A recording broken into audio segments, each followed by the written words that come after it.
শেষবারের মতো আমার বাড়িতে এক গাড়ি পুলিশ গেছে, যা যখনই দিয়েছে আমার মাথা ঘুরে গেছে, আমি তো বাড়িতে আছি। আমি করি কি, গিন্নিক বললাম কে কি আজ তো ধরা দেওয়া লাগবে, কোথায় ধরা দেওয়ার অসুবিধা নেই, মানে দৌড়ে কি করবেন যদি গুলি করে। তা আমি এখন চিন্তা ভাবনা করি কিভাবে বাঁচা যায়। তখন চিন্তা করলো যে গরুর গড়ার মধ্যে যা হয়ে গরুর গড়ার মধ্যে সুজিরে বাঁচার ভাই, গরুর গড়া, গরু আমার সাতটা, গরু গড়ার সুজি, গরু আমার সঙ্গীত চার চিন্তা করছি কে রে মালিকি ঠিক হ্যাঁ। তখন আমি ওর মুখদিকে লারি, ওই কিছু করে না, ফোসপাক কিছু করে না। তখন আমি অতি তখন আল্লাহর প্রশংসা করেন, আল্লাহ তোমার যে এত বড় শুকরিয়া করব আমি তো ভাষা পাচ্ছি না। কে? কারণ এই গরুর যদি আর জবান থাকতো, এই গরুই ফোন করে পুলিশ বলেনি যে এটি গড়ার মধ্যে আছে।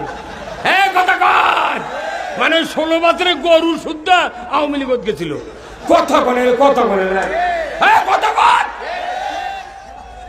ওরাও বুঝতে পারেনি যে গরুর গড়া দেখ। এই বক্তৃতা যারা শুনিচ্ছে পরবর্তী দেশ যদি ইনকা হয় মোট পুলিশ গড়াও দেখবি।